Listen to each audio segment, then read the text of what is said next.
Hey there, gamers. Well, to be quite frank, my first review of Knuckles Chaotix, for lack of a better word, sucked. So, treat this as like a part 2 then, for hopefully a lot better. Just let the intro played through here.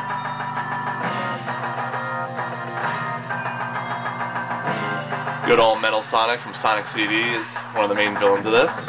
And yeah, this is Knuckles Chaotix. Sega made this back in 1995 for the Sega 32X. We'll just go into my almost done clear data. And you have two save modes right from the start. You have auto and you have manual. Sorry about that. I'll go to auto, CPU. Again, you have Knuckles the Echidna, Mighty the Armadillo, one of the oldest Sonic characters technically, Espio the Chameleon, Charmy B, and Vector the Crocodile, who's technically also about as old as Mighty. I'll talk about that a little bit later.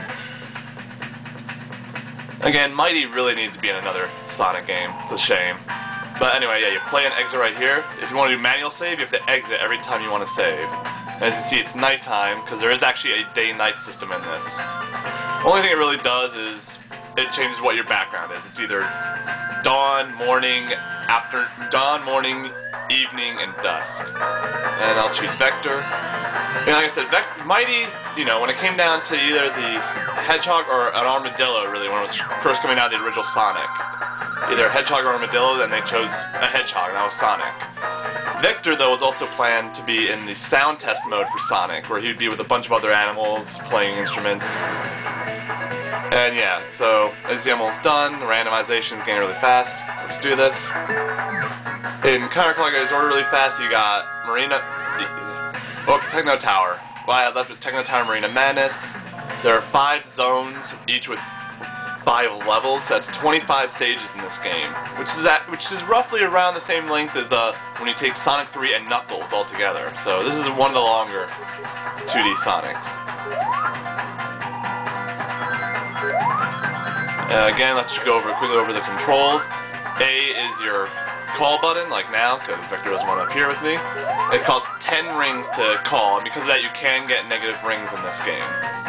B is your hold button, which is what's pretty much used for the bungee system. Like I have him hold here, and then I can have him stretch. If he's also right next to me, I can pick him up, and he pretty much becomes a human weapon, or an animal weapon in this case. And C is your, normal jump button.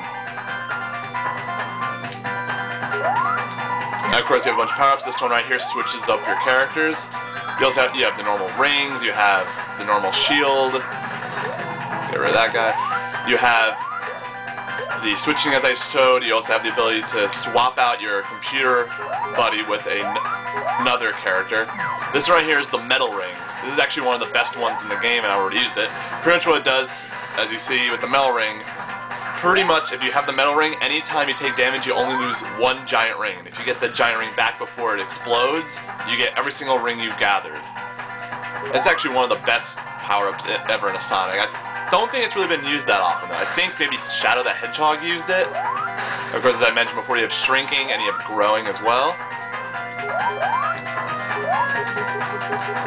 The stages in all these games, though, are pretty big. They really encourage exploration, really, which is actually what I like. You could always combine that with the whole day-night system. You won't ever really play a stage the same way. Very unlikely to play the stage the same way unless you purposely do it. That way. Anyway, control-wise, you have 3 buttons. Having only 1 button for jumps, not much of that different. You don't have 2 other buttons to worry about. To be quite honest, though, call is not really focused on that often. Here's the end of this stage. Maybe we'll see. Maybe we'll get lucky and see a boss battle up next. The hold button is definitely essential to this game if you want to get some good speed. Graphics-wise, I don't think it's really pushing the 32X anyway. There is a little bit of slowdown maybe when there's a lot of stuff happening, but I don't think it's really pushing it. At the same time, though, I really doubt that this could be done by the Genesis. You do have to remember that the Genesis itself had a palette of about 512 colors, but it can only display about 60 some, or in other modes. Okay, here we go. I'm able to actually see a boss battle. Cool. Like I said, out of a total 500 or so colors the Genesis could do, you can only show about 60 at once. Well, 32X could show a little over 32, almost 33,000, a little less than 33,000 on-screen colors.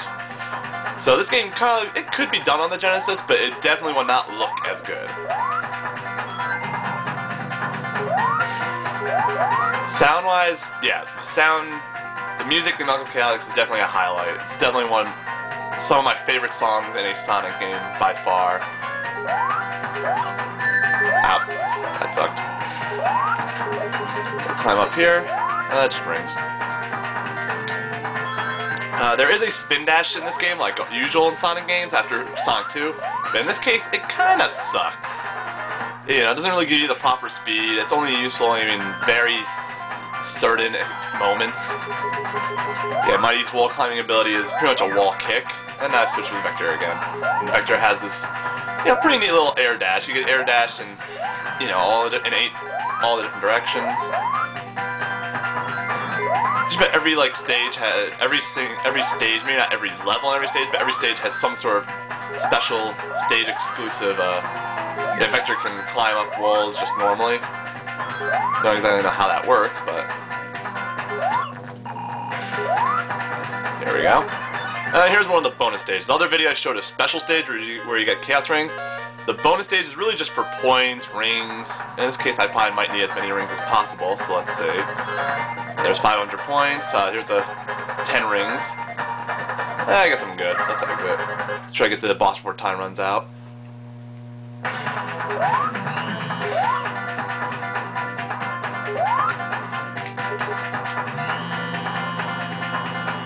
There we go. This is another cool thing. Every single boss battle in Knuckles Chaotix comes with its own little cutscene, and every boss battle even has its own special theme. So the music you're hearing right now, this is not going to be the music for every boss battle. It's only the Techno Tower boss battle music. Boss battles themselves, they can vary in terms of difficulty. Some are pretty easy, some a little tricky, but nothing always nothing too difficult. This is especially where grabbing your partner and tossing him can come in really handy. Because if your partner gets hit and you have rings, your partner only loses one ring, so. Sorry, Vector. You're kind of the guinea pig right now. Yep.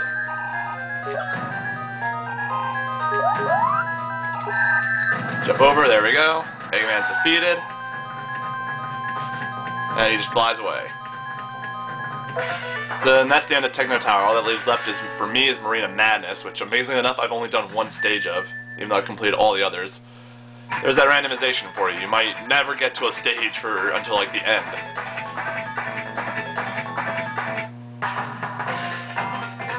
So yeah, I'll just keep playing along a little bit until time runs out.